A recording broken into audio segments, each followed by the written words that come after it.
Kaya na mga kabagi, same procedure pa rin yung ginagawa ko. Tatlong sachet, yung naka-open na to. Lagay ko lang dito yung tatlo sachet mga kabagi, no? 5 grams, 2% soluble, tatlo sila. So 1:1 pa rin yung ginagamit natin.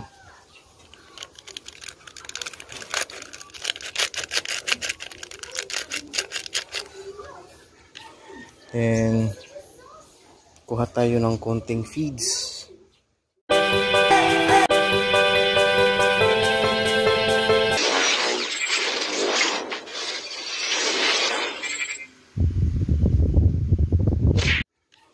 Then kuha tayo ng konting feeds. Konting-konti lang talaga mga kabagis yung kunin natin na feeds.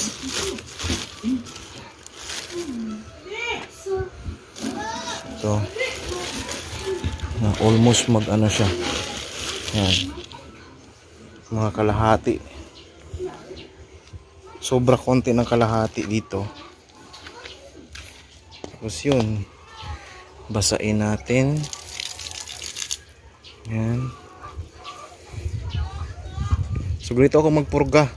Konti lang. Tapos, I have to make sure na gutom na yung pupurgahin ko para isang bagsak nito ubos. Ganyan. So isang bagsak nito mga kabagis doon ubos ka agad. So hindi ko muna to ibigay agad-agad, no? Mag wait muna tayo ng 5 minutes to 10 minutes bago natin ito lagay doon. So yun mga kabagis. So okay na siguro to. Bigay na natin. Ganyan lang kasimple mga kabagis, no? Yung ating pagpurga. So ewan ko na lang kung hindi nyo pa rin ito makuha. Kasi ang dami pa rin nagtatanong dito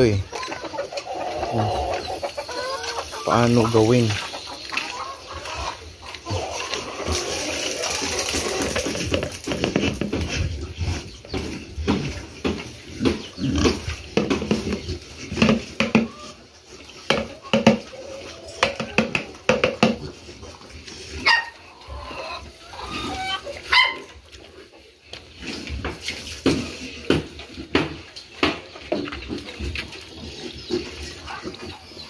So ang paggawa ng pagpurga is dapat gutom yung ating mga pinupurga para kainin at ubusin nila yan.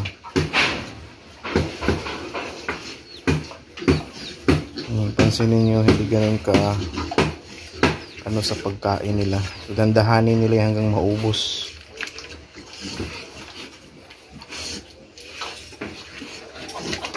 So once magpurga na tayo, after natin itong ipaubos sa kanila, pwede naman tayo magdagdag, pero i-make sure natin na banlawan muna natin ng tubig yung pinaglagyan. Huwag yung ilagay kaagad dyan yung ibang feeds kasi may lasa pa rin yan ng purga.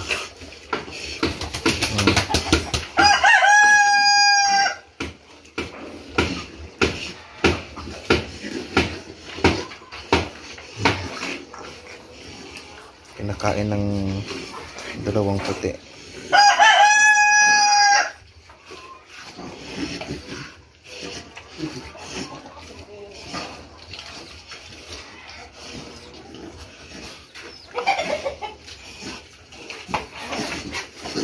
Yan, maubos yan maya mga kabagis. Balikan lang muna natin.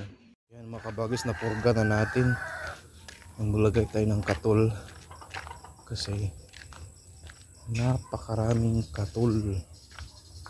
Yan. Napakaraming lamok. Maglagay tayo ng katol. Napakaraming katol. Makatol, Makati. Ang kati kasi sa Bisaya katol.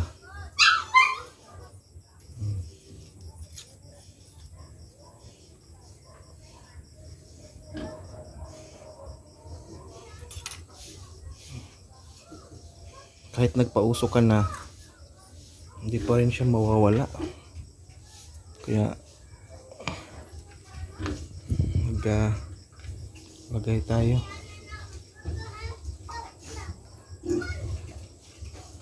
Right. Okay. Yan, tapos na natin silang napurga. And tignan ninyo mga kabagis yung nilagyan ko lang purga, talagang sinop na sinop. At kailangan natin basain kasi ang init ng panahon.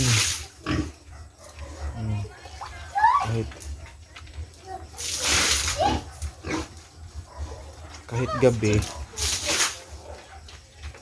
binabasa natin sila kasi ngayong kwarisma, malapit na ang kwarisma, ang init.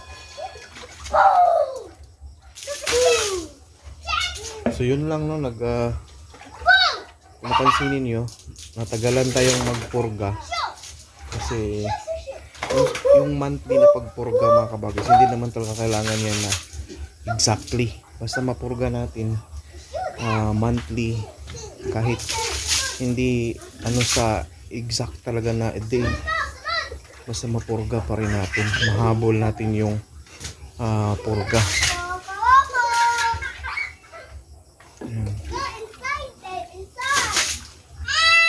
Ayaw mo diha, kus. Suod mo nga tukaw. Suod na mo. Tingnan ninyo, oh. Sinadya natin yan na madulas para hindi makagalaw-galaw, hindi makatakbo-takbo. Takot sila ma-slide.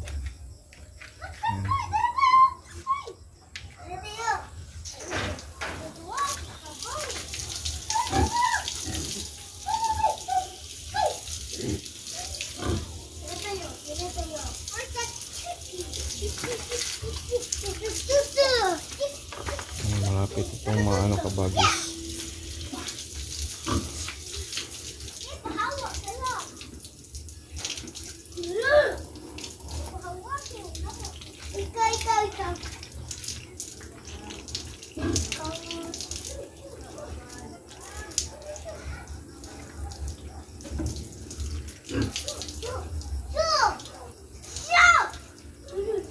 So 1 month and 3 weeks na to bukas.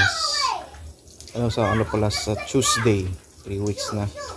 So mag 2 months na to sa atin sa katapusan of this month of March.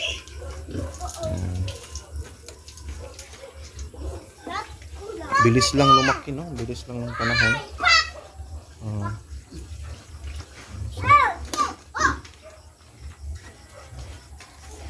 Bilis lang ng panahon. Ipa-flash ko dito yung mukha nito nung pagkatanggap natin nung unang araw natin silang nabili. Yung nahatid sa atin. Gabi din yun. Kasi compare dito ngayon sa 1 month and 3 weeks.